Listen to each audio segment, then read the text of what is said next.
अस्सलामु अलैकुम रहमतुल्लाहि व बरकातुहू।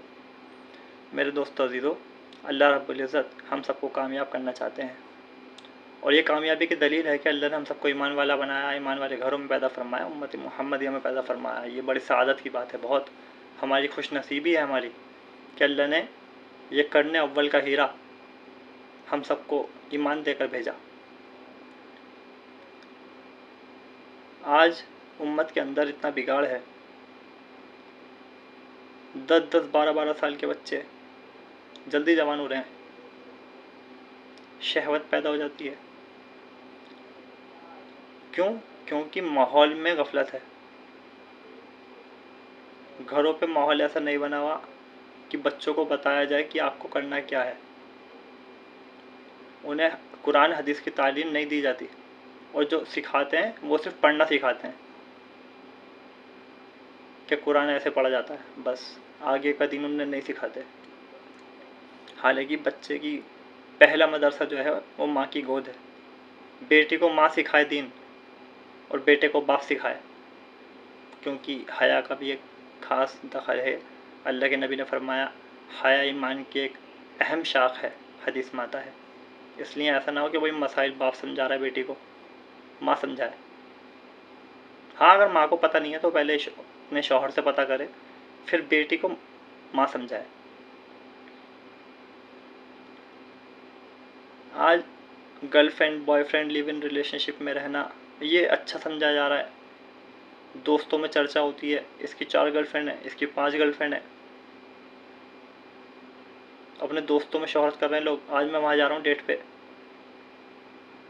रिलेशनशिप में रहते हैं लोग, लिव इन।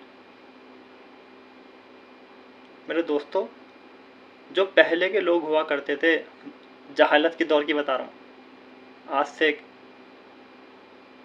जो 200-300 साल पुरानी राजा महाराजाओं के लोग घरों में रहते थे, तो ये नवाबी शौक होते थे कि जो अल्लाह माफ़ फरमाए, कहना नहीं चाहिए नाउज़ु बिल्लाह, तवाइफ होती है ना, वो एक राजा के साथ रहती थी या राजकुमार के साथ रहती थी, या 2-3, या किसी की 5, किसी की 10। तो ये बहुत महंगा शौक समझा जाता उस टाइम पे। आज भी शौक ये महंगा है, लेकिन लोग उसे इज्जत की निगाह से देखते हैं कि भाई इसकी गर्लफ्रेंड है। हालांकि गर्लफ्रेंड और तवाइफ के अंदर कोई फ़र्क नहीं है। अल्लाह के नबी ने फरमाया कि निकाह करना तमाम अम्बिया अलैहिमुस्सलाम की सुन्नतों में से है। खुद अल्लाह के नबी अलैहिस्सलाम आपने 11 निकाह फरमाए और उम्मत के लिए 4 निकाह फ़र्ज आपने हलाल कर दिए। फ़र्ज तो नहीं है, हलाल कर दिए। और मेरी बात ख़वातीन भी सुनती हैं, मस्तूरात, तो ज़्यादा नाराज़ ना हो कि भाई शाहबाज क्या बता रहे हैं। मैं तो इसलिए बता रहा हूँ कि अगर दीन ज़िंदगी में होगा तो सौतन के साथ रह लेंगी, लेकिन जो चीज़ हराम है, अल्लाह ने 4 निकाह को हराम नहीं कहा, गर्लफ्रेंड को हराम कहा। ज़रा सोचो तो सही, एक गर्लफ्रेंड हराम है, 4 बीवी हलाल हैं। हम इस चीज़ पे ध्यान नहीं देते। और ये तो अल्लाह ने लड़कियों की मार्केट बना दी कि भाई देखो, ये निकाह करके तुम्हारे सारे शौक़ पूरे करेंगे, सारे हक अदा करेंगे, आपकी हर चीज़ की ज़रूरत का ख्याल रखा जाएगा। हर चीज़ के हुकूक बतलाए अल्लाह के नबी ने कि देखो, घर में रहते हैं तो घर में बीवी के साथ काम करवाते हैं, माँ बाप की खिदमत के साथ बीवी बच्चों की भी देखभाल करते हैं, हर एक की जिम्मेदारी है। लोग लिव इन रिलेशनशिप में रहते हैं और अपने दोस्तों में खूब एक दूसरे से बड़ी खुशी से अपनी बात बतलाते हैं कि भाई मैं फ़ला जगह गया, मैं यहाँ गया, मैं वहाँ घूम कर आया, मैंने ऐसा करा, मैंने वैसा करा। अस्तगफिरुल्लाह रब्बी मिन कुल्ली ज़ंब। ये बिल्कुल, इसमें कोई गुंजाइश ही नहीं है। और कुछ लोग तो इस धोखे में हैं कि जी मेरी शादी तो इसी से होगी, मेरे लिए तो हलाल है, मेरे लिए तो हलाल होगा। ऐसा नहीं है। अगर निकाह नहीं हुआ है और आप जो है रिश्ता लेके गए और रिश्ता लेने के बाद उन्होंने मंजूरी दे दी कि हाँ भाई ठीक है, हम आपके साथ बच्चे के साथ निकाह इसका कर देंगे, आपके बच्चे के साथ हम जो है फ़ला डेट में या 1 साल बाद 2 साल बाद निकाह करेंगे, और बच्चे मिलते हैं, घूमते हैं आपस में, घर वालों की तरफ से कोई रोक टोक नहीं है, तो मैं आपको बता दूं, बात करना भी मुनासिब नहीं है फ़ोन पे, बात करना भी मुनासिब नहीं है। घूमना फिरना और खाना पीना और देखना तो बहुत दूर की बात है, वरना आजकल का माहौल अल्लाह हिफाजत फरमाए। अल्लाह ने पर्दे को फ़र्ज करा, आप सोचिए तो सही, क्यों करा? जब निकाह से पहले ही बीवी को खाविन के बारे में और खाविन को बीवी के बारे में हर चीज़ का पता चल जाएगा, तो निकाह के बाद जो एक्साइटमेंट है उसमें मज़ा ही नहीं आएगा। जब पहली चीज़ सब कुछ पता लग जाएगी निकाह से पहले कि भाई इनको खाने में क्या पसंद है, इनको पहनने में क्या पसंद है, ये इनका लिविंग स्टैंडर्ड क्या है, हर चीज़ के बारे में, कपड़ों के बारे में, क्या अच्छा लगता है क्या नहीं अच्छा लगता, हर चीज़ का पहले इल्म हो जाएगा एक दूसरे को, तो निकाह के बाद ये खूबसूरती है निकाह की, जो आपस में इत्तेफाक होता है वो नहीं रहेगा, बाद में लड़ाइयाँ होंगी। खुद मेरा निकाह जब हुआ तो निकाह से पहले घर वालों को एक फ़ोटो भेजा गया फ़ोन पे, उनके घर वालों ने लड़की देखी, मतलब हमने लड़की देखी, और उनके घर वालों ने मेरा फ़ोटो, हालांकि मैं खिंचवाता नहीं था, लेकिन एक फ़ोटो खिंचवाया मैंने स्पेशली उसके लिए और फ़ोटो भेजा। हालांकि इसकी इजाज़त है कि आप लड़का लड़की को मिलवा सकते हैं अपनी मौजूदगी में, कि भाई आप एक दूसरे से बात कर सकते हैं, कुछ पूछना हो पूछ सकते हैं, इसकी इजाज़त है शरीयत के अंदर। अल्लाह के नबी ने फरमाया आपको उसके साथ ज़िंदगी गुजारनी है, आप कुछ पूछना चाहें तो पूछ सकते हैं। लेकिन हम, चलो कोई बात नहीं, हयादार लोग अपने आप को हम हया वाले ज़्यादा समझते हैं, हालांकि हमसे ज़्यादा हया वाले अल्लाह के नबी सल्लल्लाहु अलैहि वसल्लम सहाबा हैं। हम अपने आप को हया वाला समझते हैं और गुनाह करते हैं। हया वाले तो वो थे जो गुनाह से बचते थे, गुनाह को हराम समझते थे, हम इन चीज़ों को हलाल समझ रहे हैं। इसलिए हमें बचना चाहिए दोस्तों। हम ये सोच रहे हैं कि 2 साल रिश्ता रोको, 3 साल रिश्ता रोको, इनकी सारी खूबियाँ तलाश करो, कौन कौन सी खूबियाँ, उसके बाद देखेंगे। लड़की के घर पे जाते हैं, हर चीज़ के बारे में चेक करते हैं, खाना कैसा बनाती है, कपड़े धोती है नहीं धोती, घर के सारे काम कौन करता है, हर चीज़ के बारे में पूछ रहे हैं। और लड़का काला पीला कैसा भी हो चलेगा। इसलिए इन चीज़ों का हमें ख्याल रखना चाहिए। मैं तो ये कहूँगा कि 6 महीने देखो, रिश्ता ढूंढ के आप 6 महीने देखो भाई ये लोग कैसे हैं। अगर अपनी बिरादर में मिलता है, अपनी बिरादर में मिल जाए अच्छी बात है, नहीं मिलता तो मुसलमान होना चाहिए, या जहाँ बच्चे की पसंद हो। बेटी गई कॉलेज, बेटी ने आके बताया अपनी माँ को कि जी मुझे फ़ला लड़का, वो प्रोफेसर पसंद है या फ़ला लड़का पसंद है, आप उसके घर जाइए, रिश्ता लेके मेरी बात कीजिए निकाह की। तो लड़की के ऊपर उसकी इज्जत पर बात आ रही है, अच्छा कॉलेज में ये करने के लिए भेजा था, रिश्ते तलाश करती फिर रही अपने। हालांकि तो बहुत अच्छी बात है, उसने आपका काम आसान कर दिया। भाई आपको बात ही तो करनी है, क्या छानबीन करनी है, गलत रिश्ता हो तो आप उसे समझाएं, मना कर दें, अच्छा रिश्ता उसकी शादी कर दें। और शादी करने के बाद ज़रूरी नहीं कि रुखसती की जाए, जब वो ग्रेजुएट हो जाए तो उसकी रुखसती कर दें, या वो राज़ी हो जाए तो लड़के वाले को पहले ही बता दें भाई हमारी बच्ची पढ़ाई आगे ये कंटिन्यू करेगी, इसे ग्रेजुएशन करनी है 3 साल, इसे पढ़ाई करने दी जाए, उसके बाद जो इसका शौहर चाहे आगे पढ़ाना चाहे आगे पढ़ाए, ना पढ़ाना चाहे ना पढ़ाए। बल्कि लड़की के ऊपर इल्ज़ाम लगाया जाता है, अरे बच्चे वो तो दीनदार बच्ची है, घर पर आके सब कुछ सच बता रही है कि मुझे फला लड़का पसंद है। वरना बाज़ लड़कियां तो ऐसी हैं कि शादी करने के बाद घर पर आ रही हैं और घर से फिर जब घर वाले भगाते हैं तू जा यहाँ से, तो फिर अपना सर पकड़ के बैठती हैं। अरे ये तो होना ही था, जब डिग्री कॉलेज में लड़का लड़कियां एक साथ पढ़ेंगे तो एक दूसरे को देखने के बाद ये खैरत पैदा होंगे, शहवत पैदा होगी, ये तो इंसानी फितरत है, अल्लाह ने ये फितरत रखी है इंसान के अंदर। कि जैसे प्लस माइनस के तार आपस में एक दूसरे को, आप समझ रहे हैं मैं क्या कह रहा हूँ, एक अट्रैक्शन पैदा होता है।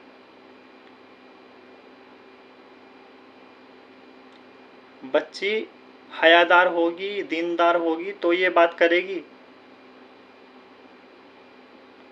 वरना बाज़ बच्चे तो इतने अच्छे होते हैं, वो ये कहते हैं कि जी जहाँ हमारे घर वाले तय करेंगे हम वहाँ कर लेंगे। लेकिन अगर बच्चे ये कह रहे हैं कि मेरी पसंद से मुझे शादी करनी है तो आप करा दें। आप चेक करें लड़का क्या करता है, उसके घर वाले क्या करते हैं, इज़्ज़तदार लोग हैं, क्या कारोबार है इनका, इनका मिलना जुलना आस पड़ोस कैसा है, तहकीक करें, 6 महीने देखें, अच्छा भाई ठीक लग रहा सब, निकाह कर दो। मैंने खुद उलमा कराम से सुना कि ये बहुत अच्छी बात है कि बच्चे अपने माँ बाप की मर्ज़ी से शादी कर लें, और अगर वो अपनी मर्ज़ी से करना चाहते हैं तो माँ बाप को फिर नहीं उलझना चाहिए, नहीं झगड़ना चाहिए बच्चों से, फिर जहाँ उनकी पसंद हो वहाँ कर दें। वरना आप तीसरे से कराओगे, उसकी पसंद से तो आप करा नहीं रहे, जहाँ कराओगे वहाँ वो खुश रहेगी नहीं, और हो सकता है 2 साल 3 साल 4 साल 5 साल चलने के बाद वो वहाँ से लड़ झगड़ के वापस आ जाए और पहले वाले के पास चली जाए, ये जाना चाहे। क्या वईद है ऐसा हो जाए। इसलिए ये बात हमें समझनी चाहिए कि उसे अपनी ज़िंदगी गुजारनी है, जहाँ उसकी पसंद है या जहाँ वो बच्चे कह रहे हैं वहाँ उसकी शादी कर दी जाए, इसमें उलझना नहीं चाहिए। और ये तो मेरी एक ज़ाती राय है, हालांकि माशरे का दीन हम सबको सीखना चाहिए कि अल्लाह के नबी अलैहिस्सलाम ताजदार मदीना हुजूर अकरम सल्लल्लाहु अलैहि वसल्लम, आप जो पाक शरीयत मुताहरा लेकर आए हैं हम सब के लिए, उसी में हम सब की कामयाबी है। सहाबा की ज़िंदगी है तो सहाबा में हम पढ़ें कि सहाबा की ज़िंदगी कैसी थी। अल्लाह के नबी अलैहिस्सलाम हज़रत अबू बकर सिद्दीक़ रज़ियल्लाहु ताला अन्हु की साहबजादी हज़रत आयशा रज़ियल्लाहु ताला अन्हा की निकाह में है, और हज़रत उमर फ़ारूक रज़ियल्लाहु ताला अन्हु इनकी बेटी हफ्सा रज़ियल्लाहु ताला अन्हा इनके निकाह में भी हैं। लेकिन आपस में किसी को कोई मतभेद नहीं है कि ये तो मेरे हैं। दोनों सौतनें आपस में ऐसे रहती थी बहनों की तरह, और ये दोनों नहीं, जितनी आपकी तमाम बीवियां, तमाम अजवाज मुताहरात,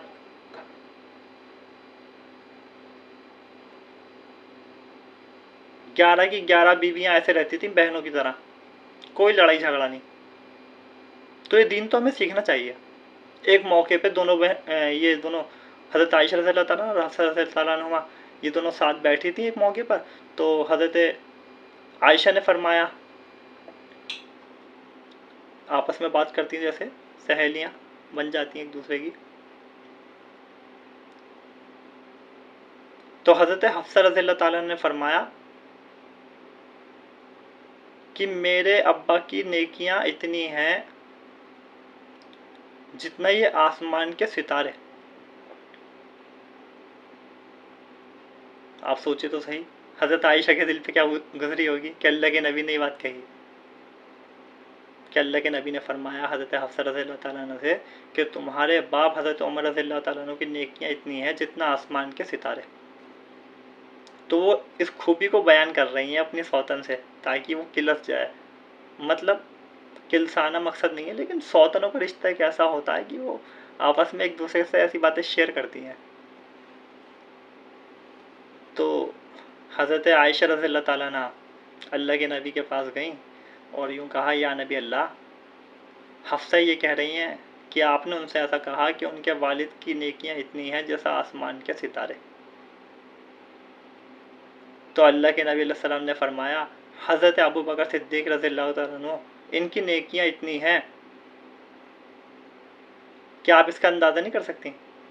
जितनी उम्र की पूरी ज़िंदगी की नेकी हैं उतनी अबू बकर सिद्दीक़ रज़ियल्लाहु ताला अन्हु इनकी एक दिन की नेकी है। ये खुश हो गई। क्या कहा? जितनी उम्र की पूरी ज़िंदगी की नेकी है उतनी अबू बकर सिद्दीक़ रज़ियल्लाहु ताला अन्हु इनकी एक दिन की नेकी है। आप कुर्बानी में सबसे आगे थे, नबी जी के बाद कुर्बानी में सबसे आगे थे, 100% लगाया जान माल। इसलिए मेरे दोस्तों अजीज़ों, दीन हमें सीखना चाहिए, दीन पर सीख चलेंगे, दीन को सीख सीख कर अमल करेंगे तो फ़ायदे में रहेंगे, वरना ज़िंदगी भर इसी में उलझ जाएंगे कि इसकी बेटी इसकी बीवी ने क्या करा, इसकी तो ऐसा हो गया, इसका वैसा हो गया, और सब बर्बाद हो जाएगा। न दुनिया काबू में आएगी, न घर वाले, और आखिरत तो ख़राब हो ही जाएगी। इसलिए ज़्यादा से ज़्यादा अल्लाह के रास्ते में अपनी अहलिया मोहतरमा को, अपनी ज़ौजा को लेके फिरें, ताकि वो भी दीन सीखे। हम तो कहीं ना कहीं मजलिसों में बैठकर, मस्जिदों में, मदरसों में तकरीर बयान होते हैं, हम वहाँ पे सुन लेते हैं, लेकिन औरतें नहीं सुन पाती। अपने घरों में तालीम ज़िंदा करें, अपने घरों में फ़जाइल अमाल और मुंतखब हदीस, ये दो किताबें ऐसी हैं। फ़जाइल अमाल 2 हिस्सों में है, फ़जाइल अमाल और मसदक़ात, ये 2 अलग अलग किताबें हैं। इसमें हिकायत सहाबा के अंदर सहाबा के वाक़ियात हैं, वो पढ़ें, और मुंतखब के अंदर छोटी छोटी हदीस के ज़रिए से ईमान को सीखें, ताकि हमारी ज़िंदगी के अंदर अल्लाह हमारे अमाल ऐसे पैदा कर दे कि हमारा घर ये जन्नत बन जाए। एक मौके पे हज़रत फ़ातिमा रज़ियल्लाहु ताला अन्हा, इनकी लड़ाई हो गई। हज़रत अली रज़ियल्लाहु ताला अन्हु के शौहर हैं, आपस में मियाँ बीवी में लड़ाई हुई, तो हज़रत फ़ातिमा घर आ गई लड़के अपने अब्बा के पास। तो हज़रत फ़ातिमा की बात सुनने के बाद अल्लाह के नबी सलाम नमाज़ पढ़ने के बाद हज़रत फ़ातिमा रज़ियल्लाहु ताला अन्हा को लेकर गए हज़रत अली रज़ियल्लाहु ताला अन्हु के घर पर, और आप लेट गए, और एक तरफ हज़रत फ़ातिमा लेटी, एक तरफ हज़रत अली लेटे, और आपने दोनों का हाथ पकड़ा, अपने पेट पर रखा, सीने पर, और सुला करा दी, सुला करा के घर आ गए। ये नहीं कहा कि भाई ये मेरी बेटी है, तुमने ऐसा क्यों कहा, तुमने ऐसा क्यों करा, नहीं। मेरे दोस्तों अजीज़ों, ये यहूद नसारा की चालें हैं कि हमारी नस्लें ख़राब हो जाएं, इसलिए वो इन नई नई चीज़ें ईजाद करके लेकर आ रहे हैं कि लिव इन रिलेशनशिप में रहना चाहिए, और गर्लफ्रेंड बॉयफ्रेंड, ये ट्रेंड हमारे नहीं है, ये कल्चर हमारा नहीं है। इसलिए दीन को सीखने के बाद दीन पर अमल करना ये बेहद ज़रूरी है हमारे लिए, हमारी नस्लों के लिए। उसके लिए अल्लाह के रास्ते में लेके फिरें अपने घर वालों को। अल्लाह के नबी सलाम ऐसा कोई गजवा नहीं हुआ, ऐसी कोई जंग नहीं हुई जिसमें खुद अल्लाह के नबी सलाम अपनी किसी अहलिया मोहतरमा को ना लेकर गए हों। हर जंग में अपनी बीवी को, किसी न किसी को, जिसकी बारी होती उसे आप लेकर जाते। अजवाज मुताहरात रज़ियल्लाहु ताला अन्हुम।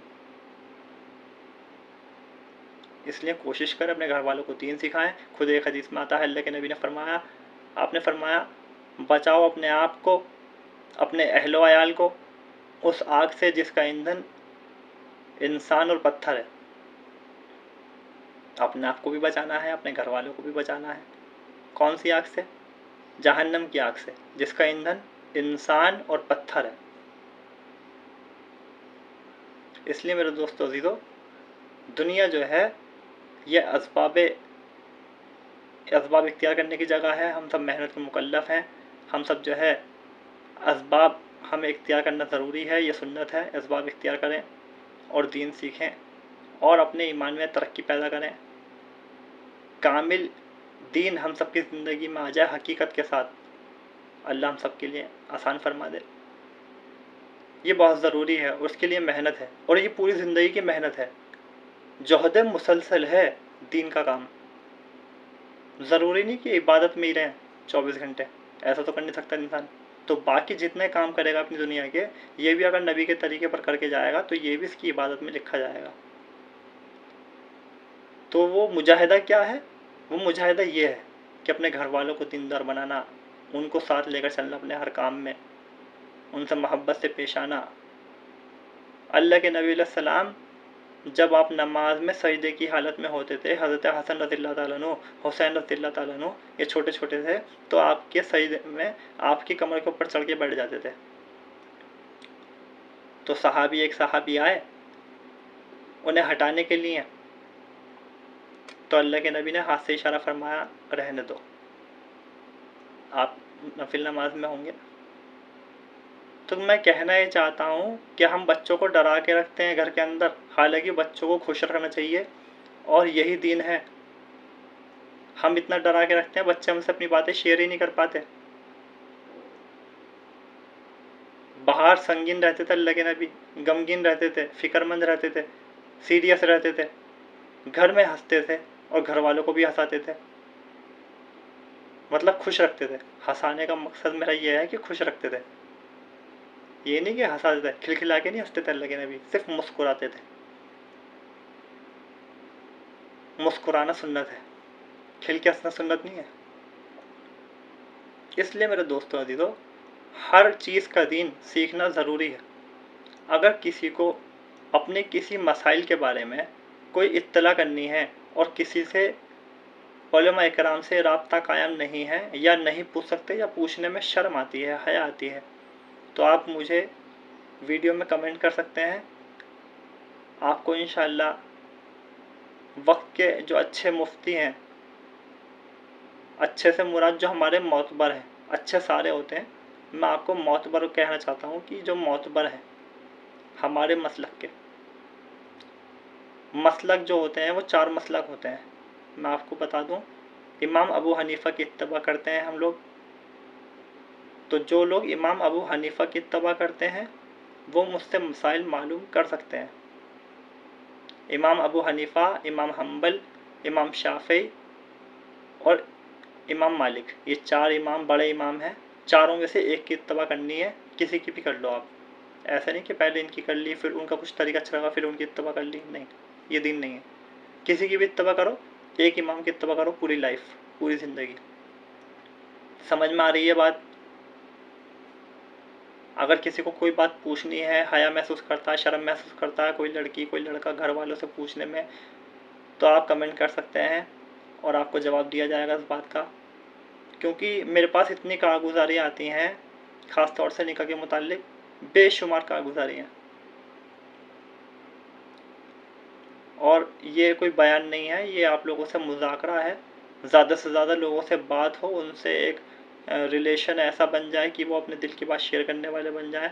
बल्कि हर एक जिसको मसाइल पूछना है वो अपने मसाइल पूछ सकता है, क्योंकि पूछ पूछ कर अमल करना ये हम सब के लिए बेइंतहा ज़रूरी है। इसी का नाम दीन है, तहकीक करके हमें अमल करना चाहिए। पूछेंगे इंशाअल्लाह। अल्लाह हम सबको कहने सुनने से अमल की तौफीक अता फरमाए। सुब्हानल्लाहि सुब्हानकल्लाहुम्मा बिहम्दिका नशहदु अल्ला इलाहा इल्ला अंता अस्तगफिरुका व अतूबु इलैक। सुब्हान रब्बिका रब्बिल इज्जति अम्मा यसिफून व सलामुन अलल मुरसलीन वल्हम्दुलिल्लाहि रब्बिल आलमीन।